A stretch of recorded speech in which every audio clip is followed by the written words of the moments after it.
Hi everyone, welcome to another Wellbeing video. For those who don't know me, my name's Jamie Forsyth. I work on the Staffordshire Highways contract. I'm a mental health first aider and now mental health first aid instructor accredited by Mental Health First Aid England to deliver the mental health first aid course. And it was with that in mind that I started to make this series of videos, and they've been really well received and the feedback's been excellent, so I've continued to do them. It's been about a week and a half since the last video, and a fair bit's happened in that time. I think while I was recording the last one, actually, the government announced that they were going to extend the isolation period and the social distancing period. And then shortly after, we've obviously heard Donald Trump's amazing disinfectant injection and UV light solutions, etc., which kind of just confirmed my belief that if you stuck a badly combed wig on my pug, it would be just as well informed to give advice to millions of people than Trump is. So it was kind of with the extension of a social distancing period and suggestions that I'd received for topics for future videos that got me thinking about my own situation, about how my own mental health condition and how this has affected me so far, how it's going to affect me in the short term going forward, and how it could potentially affect my mental health in the long run, and how it change my ability to deal with day-to-day life in the future. And believe me, there's some days where I've actually felt as old as I look at that picture during this time because of the stress and anxiety it's caused me. So my video this week kind of shifts from the normal format we've had, with kind of step-by-step guides and hints and tips and coping strategies and how to deal with the here and now. And I wanted to look more at what I've learned and what I'm learning and what I've experienced so far with my mental health condition and isolation and social distancing, with a view not to just talk about myself, but with a view to you having to think about your own personal experiences, because I think we often forget to stop and kind of think in the moment about how we're feeling.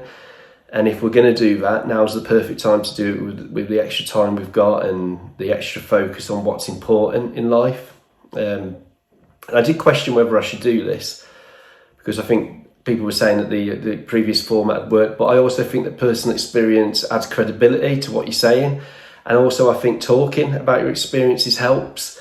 And I'm hoping that this will maybe help other people talk about it. I'm not talking about recording it or sending out to loads of different people. It can just be to a friend or a family member or whoever you want. I always say in the courses that I've run that talking about your problems or your experiences will always help. Now, if I'd spoken about my experiences, I don't know, 10 years previous, I probably wouldn't have ended up where I ended up and going through some of the troubles that I went through. But it's all led me to here. It's all led me to creating these videos. So I thought, yeah, you know what, I'm going to do this week in the video. So like I said, when the government announced that social distancing and isolation was going to be extended, I kind of sat down after I'd recorded the last video and I thought, right, okay, how have I coped? Have I coped badly? Have I coped well? And I really got thinking about it, but it kind of led me to thinking that there's so many of my colleagues, friends, family members with various forms of diagnosed and even undiagnosed mental health conditions that have fluctuating bad mental health or good mental health, and they must be thinking about this or avoiding thinking about the effects it's having on them, because sometimes the effects are clear to see through frustration and, like I've said before, emotional snapping, physical signs, very emotional signs, but other times they're hidden underneath through many guises like slow withdrawal of interaction or overcompensating when asked if okay, yeah, everything's great, and blah da da da da. And that's okay in the short term, but if you don't address how you're feeling, or you don't talk about it, or you don't even think about it, then hiding those emotions can make it a lot worse in the long run.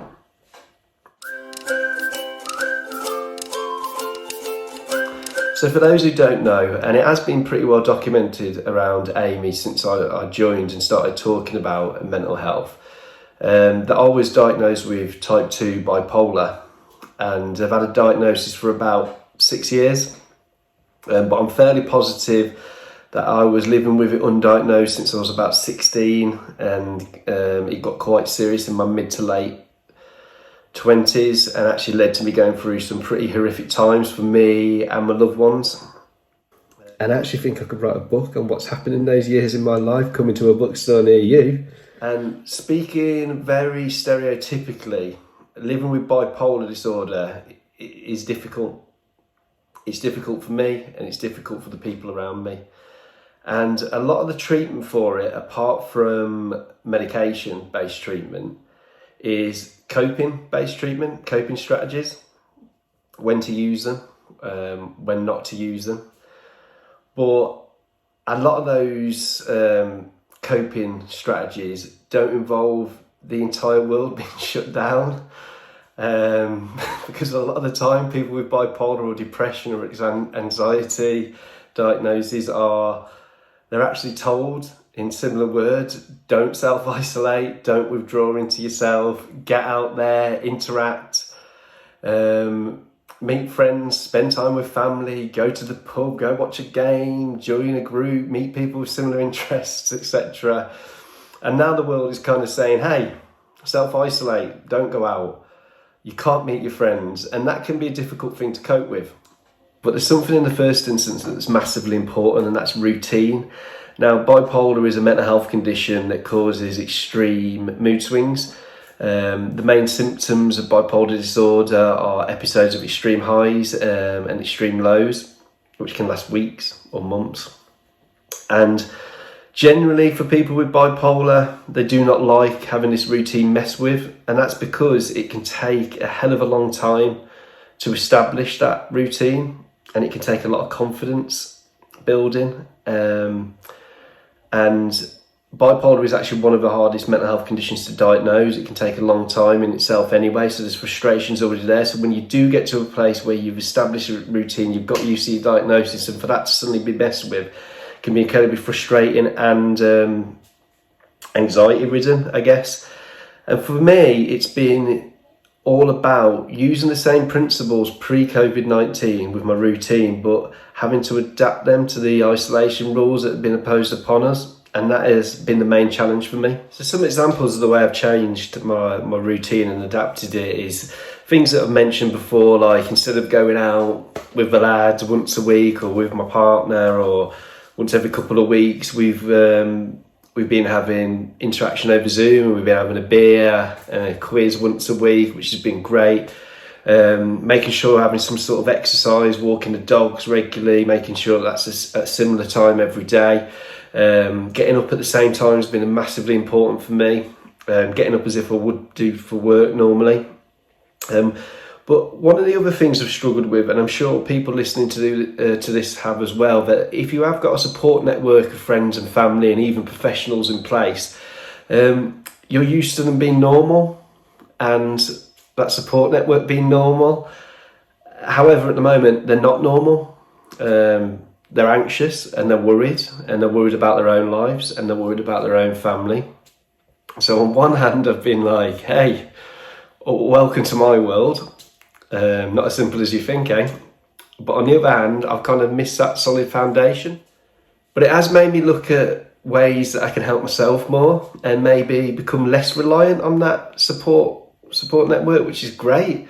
So I sent out a picture of a checklist last week to my colleagues, and I thought, you know what, this is a great idea. And in fairness to myself, it was something that was kind of ticking off mentally anyway, and I'm sure a lot of people who saw it were thinking the same, and if they weren't, they were thinking, you know what, that's not a bad idea at all. And I think this just helped keep that routine. And then it kind of came to me at the end of last week while I was out for exercise with my family, and I was watching and helping my 2-year-old boy learn to skate on his skateboard. And I thought to myself, you know what, you're overthinking. The fact that I'm here, I'm happy, I'm enjoying myself, and the fact that I'm coping at all. So I really feel that I've learned not to underestimate how hard life is anyway. And every single one of you is doing all you can to make the best of this situation. And even listening to me waffle on is proof of this, that you want to maybe learn something or take a hint and tip, make time easier for you.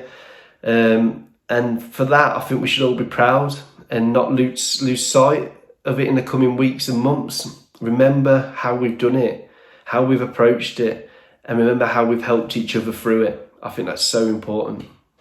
It doesn't matter if you've got a diagnosis of a mental health condition, if you're undiagnosed, if you're just suffering with a fluctuation between good and bad mental health, we're all in the same boat.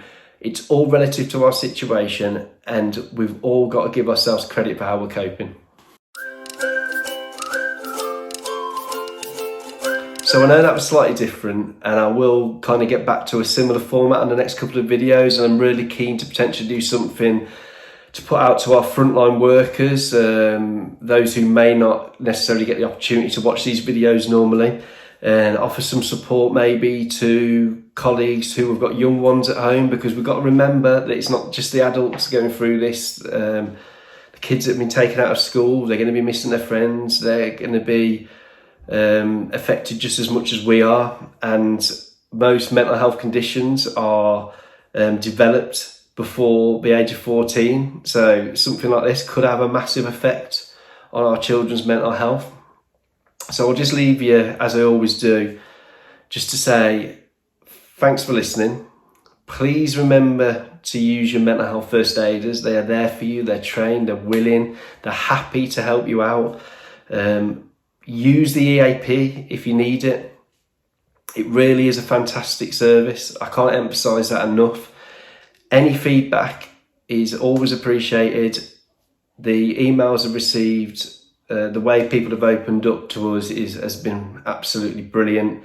And again, just stay safe and just appreciate exactly what you're doing and what you're going through and how far everyone's come, and we're doing that together. So thanks, and I'll speak to you soon.